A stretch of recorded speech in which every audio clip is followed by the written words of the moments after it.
Hello friends, ये book है everyday Ayurveda जिसकी राइटर हैं doctor Bhaswati Bhattacharya. Daily habits that can change your life. आज हम बात करेंगे वॉइस की। वॉइस हमारी अम्बिलिकस से आती है, यानी हमारे नेवल पॉइंट से आती है, जो कि हमारा सेकंड चक्रा भी है। और उसके बाद then it moves up through a secret channel to the heart, up to the throat, and then finally out through the mouth। Writer कहती हैं कि संस्कृत एक ऐसी लैंग्वेज है जिसमें शब्दों के उतार चढ़ाव से ह्यूमन बॉडी पे बहुत प्रभाव पड़ता है और जिनका प्रभाव हमारे माइंड पे भी पड़ता है। संस्कृत के जो वर्ड्स हैं वो नेचर ऑफ रियलिटी को रिवील करते हैं। इन ध्वनियों से थेरेप्यूटिक ट्रीटमेंट होता है, हमारा शरीर स्वस्थ होता है। इसी तरह म्यूजिक है, उसका भी हमारे बॉडी पे साउंड का बहुत प्रभाव पड़ता है। साउंड की फ्रीक्वेंसी पे बेस्ड होता है music.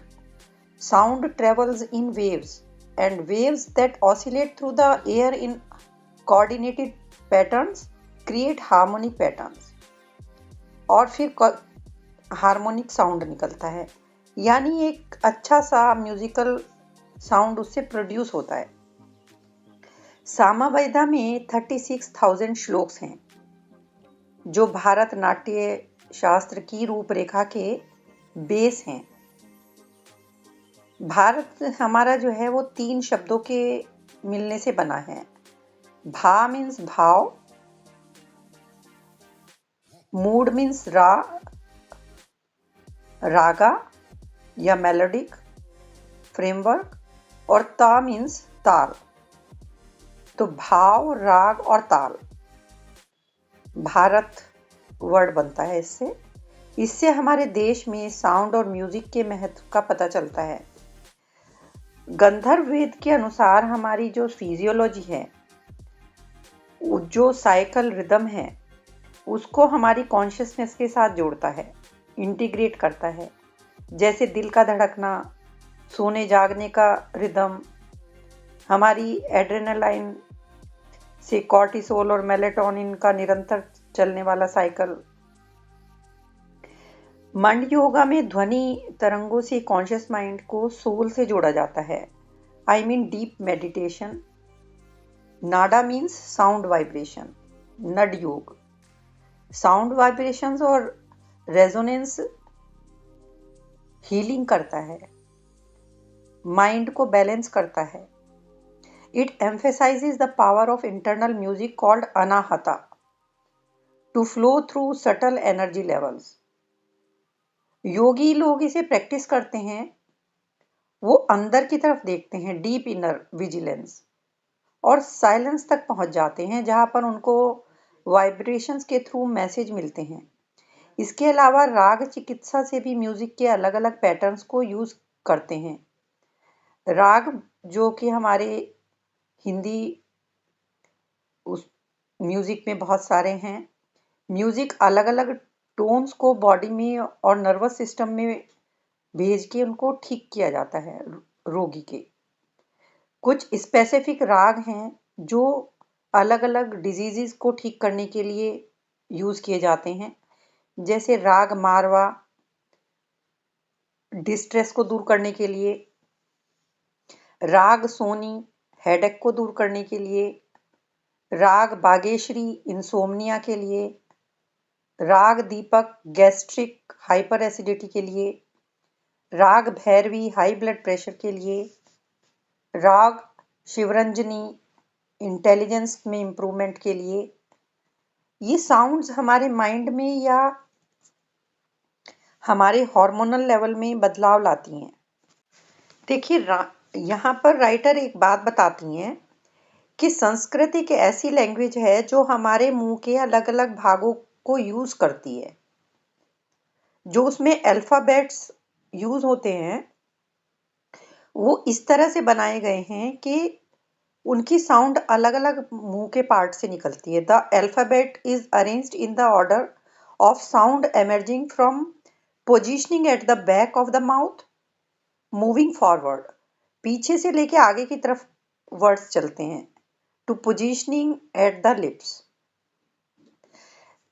Lessons in Sanskrit begins with stretching of the mouth muscles by hyper pronunciation, the 10 plus 5 vowels.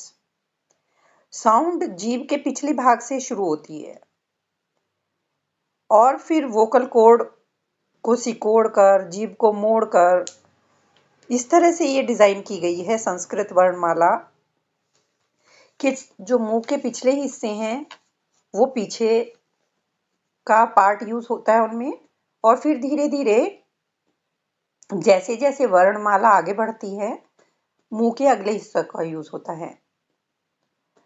जैसे कि फर्स्ट लाइन में कि वर्णमाला में क ख में आगे का पार्ट, सेकंड लाइन में पैलेटल रीजन च छ ज, फिर थर्ड लाइन में सेरेब्रल और रेट्रो रिफ्लक्स यूज होता है, फोर्थ लाइन में डेंटल पोजीशन, और फिफ्थ में टंग के आगे का भाग, टिप का भाग, प फ। या हम शॉर्ट में कहें तो संस्कृत को बोलने में हमारा पूरा रीजन यूज हो जाता है जीभ का, जो टंग के लिए फुल एक्सरसाइज है। ऐसा माना जाता है कि संस्कृत को सही तरह से यदि उच्चारण करें तो मेडिटेटिव पावर पैदा होती है। इसके वोवल्स काफ़ी टफ हैं, इनको सही तरह से प्रोनाउंस करने से इनका इंटरप्रिटेशन और जो सटल मीनिंग है वो बदल जाता है। वॉइस का काफ़ी महत्व होता है क्योंकि वॉइस अच्छी होना एक बहुत ही प्रेशियस गिफ्ट है। Voice has the capability of connecting us with the divine. Voice को हेल्दी रखने के लिए आयुर्वेदा में गले में चूसने के लिए कुछ गोलियां रखी जाती हैं जिससे कि गला मॉइस्ट रहे, या इसमें गार्गलिंग करना भी अच्छा माना जाता है आयुर्वेदा में। लेकिन इससे थोड़ी बहुत देर के लिए हेल्प मिलती है। आयुर्वेदा में जो सबसे इम्पॉर्टेंट पार्ट है गले को ठीक करने के लिए उसे बोलते हैं धूमपाना, यानी धुआं जो गले में अंदर तक पहुंच जाता है। इसको कैसे करते हैं? पत्तियों को जलाकर, हर्ब्स या पाउडर्स को आग में डालकर उससे इनहेल करते हैं। इनसे गला पहले मॉइस्ट होता है, फिर क्लीन हो जाता है और हमारी जो वोकल कॉर्ड्स हैं वो साफ हो जाती हैं। ड्राइनेस, रफनेस खत्म हो जाती है, बलगम खत्म हो जाता है। Vitiated kapha in the head is eliminated most quickly by dhumapana, यानी कि उस धुएं को पीने से या सूंघने से कह सकते हैं। धूमपाना भी कई तरह का होता है, जो कफ को सूद करने के लिए, जैसे कफ सूख जाता है तो उसको ऊपर लाने के लिए, एंड टॉक्सिन्स को निकालने के लिए। गला यदि ड्राई हो गया है तो उसको मॉइस्ट करने के लिए, और हमारे अंदर जो वेस्ट हो जाते हैं उनको बाहर निकालने के लिए। आयुर्वेदा में लौंग का धुआं, क्लोव्स का, वो सर्दियों में दिया जाता है। इसका मेथड बहुत ही सिंपल है। लौंग को जला के नाक से धुआं लें और मुंह से निकालें, एक्सहेल करें थ्रू माउथ। टॉक्सिन नाक से बाहर नहीं आ पाते हैं।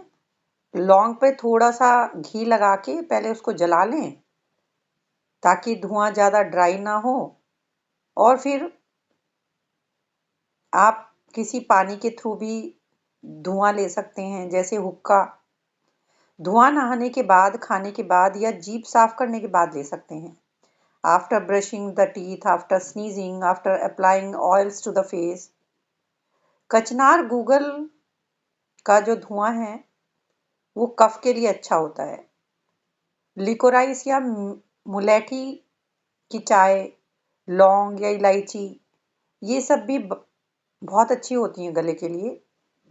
लेकिन जो ये प्रोसेसेस हैं ये बहुत सावधानी से करने चाहिए और बहुत ज़्यादा भी नहीं करने चाहिए।